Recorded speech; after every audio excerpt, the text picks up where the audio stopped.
नाज़रीन किराम, महफिल रमज़ान में एक बार फिर खुशामदीद। हम रोज़ाना आप जब से ये ट्रांसमिशन का हमने आगाज़ किया, रोज़ाना किसी ना किसी मसले पर बात कर रहे होते हैं।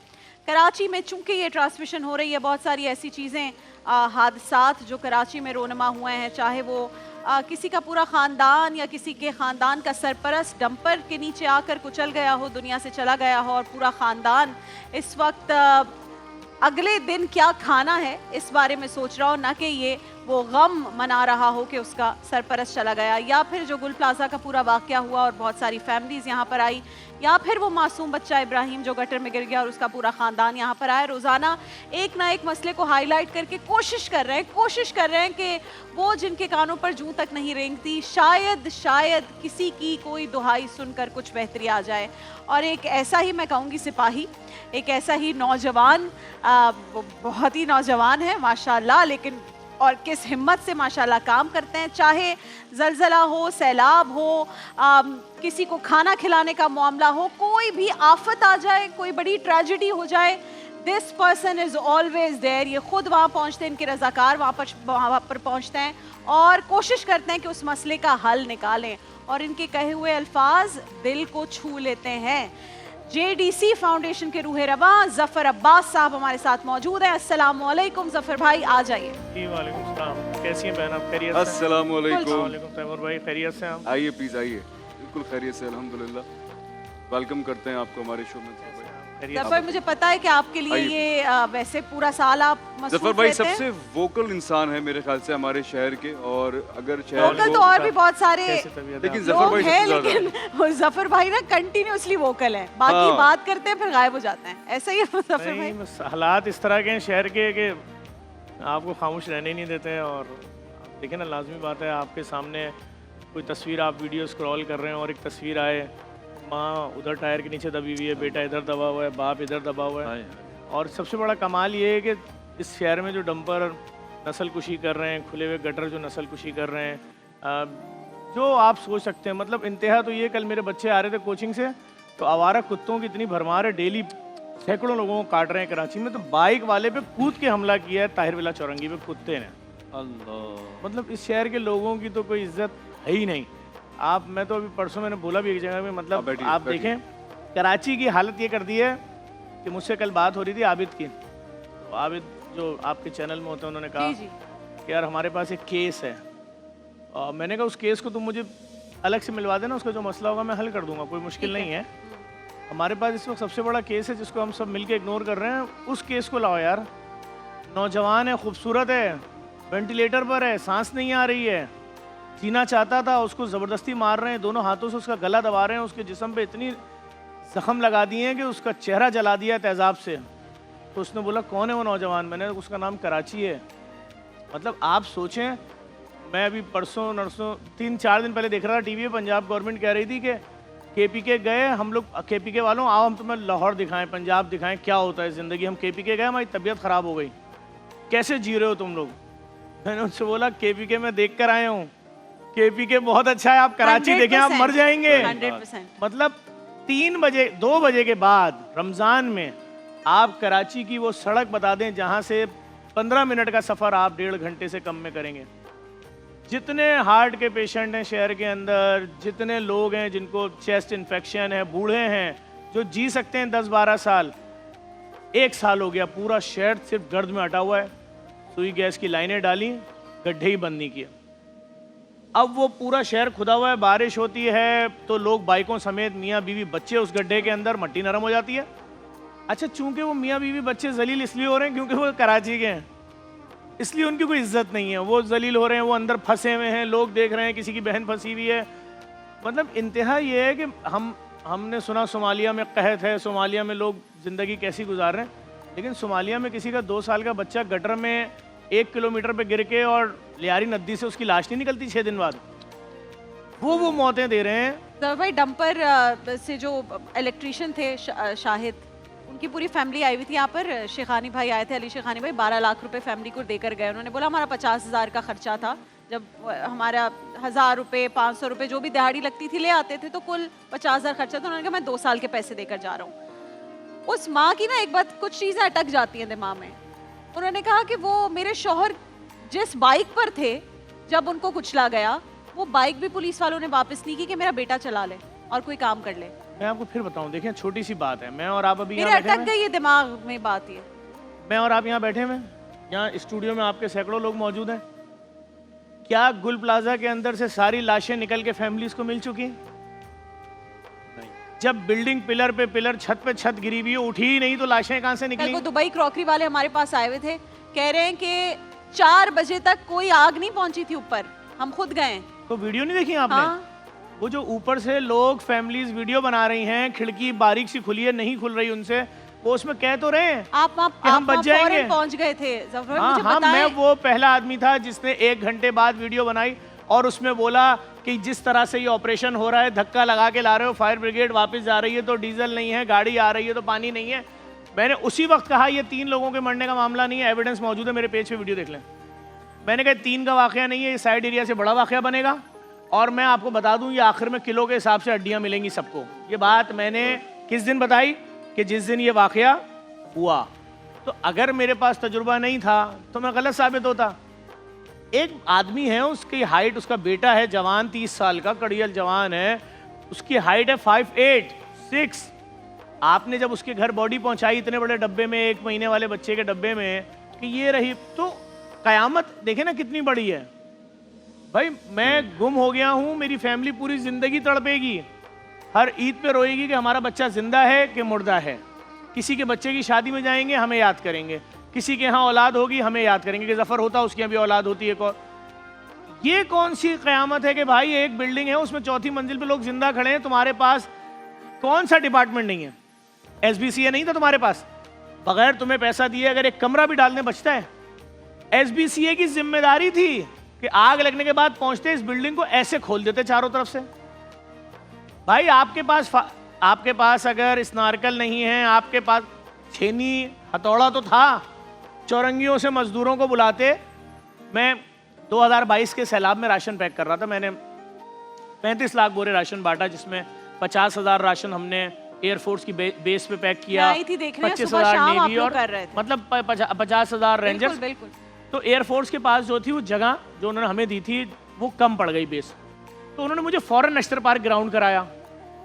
नश्तर पार्क ग्राउंड में हमने मशीनें लगाई, दाल चावल वाली। उस मशीन में होता है, आपने ऊपर से बोरा डाला, उसने विद इन 30 सेकंड 2 किलो के 25 पैकेट बाहर करके निकाल दे। तो हमारे लिए 50,000 राशन पैक करना समझे 1 दिन का काम था। ना बारिश की पेशन गोई, ना कोई आसार। दिन में 12 बजे पूरा अंधेरा हो गया और इतनी तेज बारिश हुई है कि आप सोचें 50,000 राशन जो नश्तर पार्क ग्राउंड में लगा था, मैं सिर्फ दौड़ रहा था कि मेरे मौला इज्जत बचा ले। राशन का मसला नहीं था मुझे, क्योंकि मेरा हर राशन जो था पानी में जाना था ना, तो आटा 10 किलो वाला पहले ही प्लास्टिक की थैली में था, दाल चीनी चावल सब प्लास्टिक में था। इज्जत क्या बचा ले कि कोई शख्स अभी वीडियो बनाएगा, मेरे डोनर्स को भेजेगा कि आपका पैसा तो खत्म, तो वो क्या होगा? आपको एक एक बंदे को जवाब देना। मैं ये जो ऑपरेशन देख रहा हूँ कि जिसके अंदर हम फील्ड में उतरे में डैमेज होगा, मैंने कुछ नहीं किया। मैंने अपनी टीमों को भेजा कि शहर में जितनी चौरंगियों में मजदूर खड़े हैं, सबसे पहले सोल्जर बाजार चौरंगी से मजदूर उठाए, डाकखाने से उठाए, वाटर पंप से उठाए, सफूरा से उठाए, मैं ले आया। फिर जो गवर्नमेंट की सफाई करने वाले लोग होते हैं, मैंने उनको बोला कि 5-5 हज़ार रुपए फी बंदा। मैंने कहा ये उठाओ और ये जितने कंटेनर लाइन से खड़े हैं भरना शुरू करो। जितने सड़क पे कंटेनर ट्रक थे मैं सब ले आया, तरपाल लिया। तो बात ये कि इंसान फौरी तौर पे फैसला करता है। इंसान जिंदा है, इंसान ऊपर से बोल रहा है। औरत बोल रही है कि मैं 9 महीने की प्रेग्नेंट हूँ, मेरे यहाँ 2 दिन पहले डिलीवरी होनी थी, लेकिन डॉक्टरों ने मेरे 3 दिन बढ़ा दिया, तो मैं अपने बच्चे की शॉपिंग करने आई हूँ। वो बच्चा क्या सोच रहा होगा कि मैं कराची में पैदा होने वाला था, लेकिन मुझे 1300 डिग्री है फ़ारेनहाइट पे पकाकर 10 दिन और चूरा बनाकर दे दिया मेरी फैमिली को। कौन फैसला करेगा कि जो आपने एक मुट्ठी चूरा दिया है, इसमें बेटा कौन सा है और माँ कौन सी है? एक एक घर के 4-4 लाशें। मैं तो अभी दूसरे टॉपिक पे जाना नहीं चाहता। मैं तो आपकी तरक्की को, साइंस की तरक्की को, आपके DNA को, क्या कमाल काम है। जो फैमिली आ रही है JDC में आके बैठ रही है कि जी 10 दिन हो गए मेरा प्यारा नहीं मिल रहा, मैं उसकी वीडियो डालूं, सुबह 9 बजे फोन आ जाइए मिल गया। और जो बाकियात की वीडियोस आई है वो दुकान से, बाकियात की वीडियोस क्या देखेंगी आप बहन, मैं आपको समझाता हूँ। इतना सा डब्बा है, उस पर शीट लगी हुई है, कील लगी हुई है, मेरा बच्चा खुदा ना खास्ता किसी वाक़े में जल जाए, मुझे इतनी सी हड्डी ला के दे दें, मैं तो ये शिनाख्त नहीं कर पाऊंगा ये गाय की हड्डी है, बकरे की हड्डी है या मेरे बेटे की हड्डी है। हमारा कब जिंदगी में अमल दखल होता है हड्डियों से? लेकिन चूंकि कराची है, आप मुझे एक जिम्मेदार का नाम बताएं कि जिसको बरतरफ किया हो, एक। अब आप जिम्मेदारी इनकी बरतरफ कर दो इनको, वो कह रहा है यार मैं तो इस फील्ड का ही आदमी नहीं हूं, मुझे कहां बरतरफ कर दिया। लेकिन बात यह कि चूंकि मजलूम, मैं बार बार कहता हूं, कराची वो मासूम बेबी है, वो मासूम बच्चा है, नन्ना बेबी है जो पाल रहा है पूरे पाकिस्तान को। बेबी भी है, 68% रेवेन्यू दे रहा है, सिंध का 90% रेवेन्यू दे रहा है। लेकिन सबको पता है कि इसके गाल जो इंतहाई खूबसूरत सफ़ेद गाल है, इस पर थप्पड़ मारो सिर्फ, बस एक फार्मूला तय, मारे जा रहे हैं। आप मुझे बताइए कि एक दो दिन के अंदर 800 केस दुनिया के किसी मुल्क में रिकॉर्ड होते हैं? किसी बर्रे आजम में रिकॉर्ड होते हैं कुत्ते के काटे के? मेरे शहर में एक दिन में रिकॉर्ड हो रहे हैं 800 केसेस। 800 नॉन भाई, आप सिर्फ फेडरल भी एरिया, गुलशन, जौहर, ओल्ड एरिया, मलीर, लांडी, किसी गली में जाएं, लोगों ने अपनी गाड़ियों पे कवर चढ़ाने के बाद उसके ऊपर झाड़ डाली हुई है। वो जो बकरे के साइज का कुत्ता आके ऊपर बैठता है, उनकी छतें बैठ जाती हैं।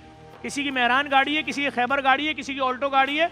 ये वो लोग हैं जो अपनी जब इनके घरों में गाड़ियां आती हैं ना, तो ये तकरीबन 6-6 महीने तक खुशियां मनाते हैं। हमारे घर में गाड़ी आई है, अम्मी आए, आप बैठे, नानी आप बैठे, दादी आप बैठे, बीवी आप बैठो, बेटी, खुशी। उनकी गाड़ियों की छतें बैठ जाएंगी, वो कहां से 70-70 हज़ार की सही कराएंगे?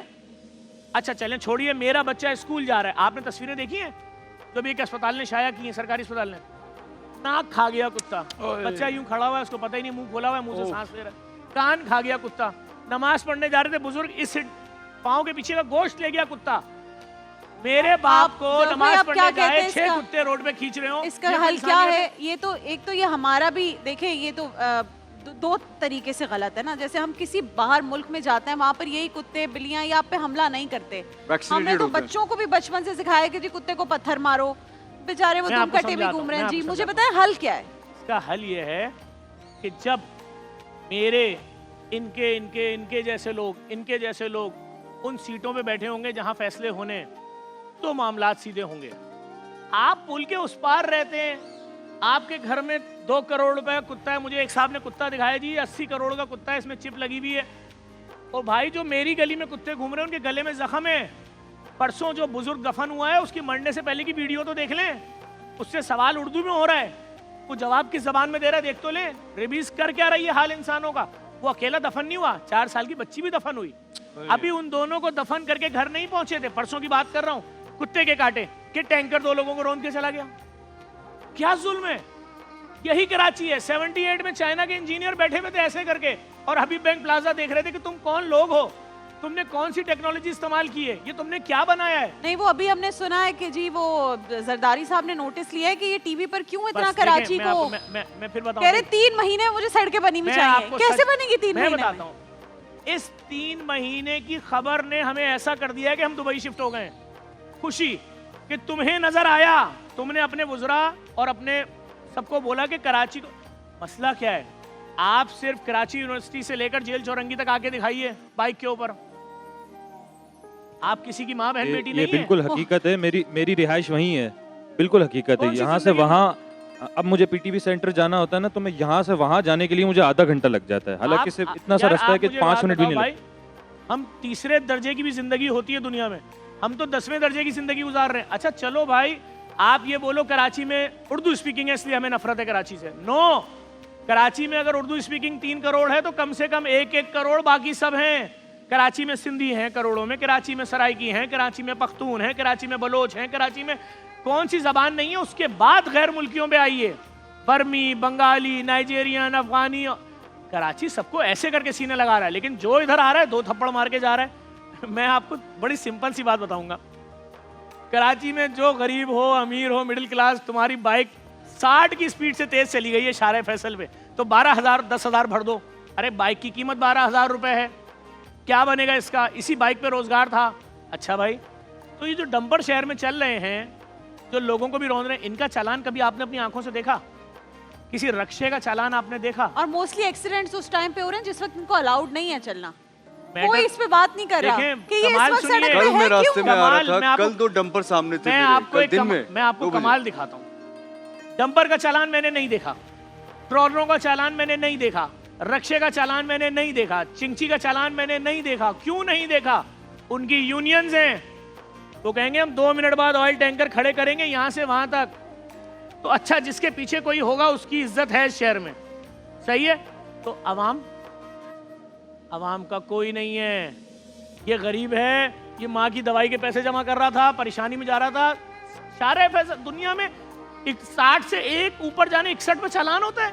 अब चले जफर भाई, मुझे बताएं अब जो कराची वाले आपको सुन रहे हैं, ये ट्रांसमिशन देख रहे हैं, हम पिछले 9 रोज से आज 9वां रोज है, हम सिर्फ यही बात कर रहे हैं कि मसले बहुत हैं।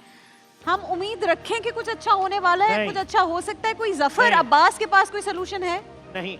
जिस तरह से देखें, हर दुनिया में हर काम अगर कोई मनसूबाबंदी के तहत हो तो उसको कोई नाकाम नहीं कर सकता। कराची को एक मनसूबाबंदी के तहत मोइंजोदड़ो 2 में तब्दील किया गया है। एक बच्चा गटर में गिरा, मरियम नवाज शरीफ साहिबा ने तबाही फैला दी, बैठाया डीसी को, तू टर्मिनेट, तू टर्मिनेट, तू टर्मिनेट, तू टर्मिनेट, पुलिस वाला टर्मिनेट, ये टर्मिनेट। हमारे यहाँ इब्राहिम की लाश ढूंढी नीपा पे 12 घंटे बाद, किसने? कचरा चुनने वाले ने, और उसको भी मारा फिर उन्होंने। कचरा चुनने वाले को एक अफसर ने, सरकारी बड़े अफसर ने हार पहनाया, ग्रेड शायद 18-20 का। चूंकि तुमने हार पहनाया, तुम भी बरतरफ। क्यों, कैसे पहनाया हार? और उसको अलग जूते लगाए, तूने क्यों निकाली? भाई आपके पास नहीं है टीमें जो उस बच्चे की लाश निकालती। बात सिंपल सी है, हम जिस माशरे में हैं, हमारे यहाँ यही होता रहेगा। हमारे यहाँ साइड एरिया का वाकया होगा, हम अपना सारा कमाल दिखाने के बाद बोलेंगे आपके अब्बू की हाइट लंबी थी, ये बॉडी आपकी हुई, 2 महीने बाद आपका बच्चा छोटा था, ये आपकी, आपका भाई मोटा था, ये बॉडी आपकी। ये तो हम ले लेके सानियात के लोगों को बैठे हैं 8वें 9वें दिन। तो जिसको लेके मैं बैठता था, वीडियो बनाता था, सुबह 9 बजे उसका फोन बजता था, आ जाइए आपके 6 के 6 की बॉडी मिल गई है।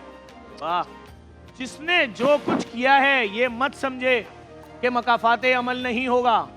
आज तुम मजे करो, तुम्हारी गलती गफलत कोई, आप कमाल सुनिए जफर भाई, जिसके दिल में ये खौफ हो, आपको लगता है कि वो फिर कुछ ना करे? जिसके दिल में ये सिस्टम है कि नहीं है? वो तो मेरा तो 100% ईमान है। मुझे तो लगता है मैं एक अगर कोई जहन में किसी के लिए बुरा सोच भी लूं तो मुझे लगता है इसका भी मकाफाते अमल होगा। लेकिन जो नहीं कर रहे तो फिर उनके दिल में नहीं है ना। नहीं, उनके हो या ना हो, खुदा का वादा है, मरोगे नहीं मकाफाते अमल देखे बगैर। सोचे ना उन फैमिलियों का। हमारे घर में बच्चे पैदा होते हैं, हमारी बहन लेकर आ रही है उसके लिए कपड़े, भाई तुम्हारे यहाँ ये लो छोटा एक सूट पसंद किया है, नानी बना रही है मैंने अपने हाथ से शलवार कमीज सिलाई, ये लो, दादी ला रही है ये हमारा शेरवानी थी, ये लो। अरे एक 7 महीने की प्रेग्नेंट औरत, एक 9 महीने की प्रेग्नेंट औरत, मैं कहता हूं प्रेग्नेंट औरत की खैर हो गई, चले वो हो गई, जहां बहक हो गई। वो बच्चे क्या बोल रहे होंगे खुदा से कि परवरदिगारे आलम किस जगह भेजा था? कराची। अरे आप मुझे, मैंने 1-2 लोगों से पूछा तुम्हारे यहाँ घर में 3-3 जनाजे उठ गए, कोई आया घर में 4-4? आप सोचिए जिन लोगों के पास कार्ड है, कार्ड डीजल के कार्ड, उनकी गाड़ियों में डीजल नहीं है। पंप वाले बोल रहे हैं डीजल तो हम डेली इन कार्डों पे जारी कर रहे हैं। जफर भाई ये सब बातें सुनने और समझने और कराची वाले जानते भी हैं। शुक्र इस बात का है कि कुछ लोग हैं जो अभी भी काम कर रहे हैं, अपनी मदद आपके तहत लगे हुए हैं। वो कल दुबई क्रॉकरी वाले भी आए तो ये सुनकर मुझे वो बेचारे बच्चों पे तरस भी आ रहा था, लड़कों पे, लेकिन वो कह रहे थे हम खुद अंदर जा रहे थे, कोशिश कर रहे थे, लेकिन तपिश बहुत ज़्यादा थी, हमसे नहीं हो पा रहा था। लेकिन आप जैसे लोग भी हैं, ऐसे लोग भी हैं जो दर्द दिल रखते हैं। आप मेडिकल फील्ड में बहुत अच्छा काम कर रहे हैं। मैं चाहती हूँ ये इतनी जाहिर है मायूसी है, रियलिटी है जो सब कुछ हो रहा है। हमने बात की, कोई एक बंदा नहीं कह रहा, वहाँ से हसीब भी कह रहा है, असद भाई भी कह रहे हैं, इमरान भाई भी कह रहे हैं, ये मैं भी उन्हीं सड़कों से रोज होकर आती हूँ। जहाँ हमने पहुँचना होता है उससे 1.5-2 घंटा पहले निकलते हैं, जो आपका डिस्टेंस होता है, क्योंकि ये सब हाल है, रियलिटी है। लेकिन फिर अल्लाह का शुक्र है कि अपनी मदद आपके तहत, आप लोगों की मदद से बहुत सारा काम भी हो रहा है। JDC भी काम कर रहा है। जफर भाई आपकी भी इजाज़त से मैं लोगों को दिखाना चाहती हूँ मेडिकल फील्ड में क्या काम कर रहे हैं इस वक्त जफर भाई। डायलिसिस के भी सेंटर्स खोले हैं, फिर कुछ सिटी स्कैन की नई बहुत कीमती मशीनें हैं जो कराची की आवाम के लिए लग रही हैं, जहाँ पर मुफ्त सिटी स्कैन होगा। और आपको पता है सिटी स्कैन की क्या प्राइस चार्ज करते हैं, मुजफ्फर भाई खुद भी बताएंगे। ब्लड डायग्नोसिस का भी जो है पूरा इंतजाम किया जा रहा है, सब फ्री ऑफ कॉस्ट आपको JDC के तहत सब कुछ मिलेगा। जरा वीडियो देखिए, फिर हम जफर भाई से इस बारे में पूछते हैं।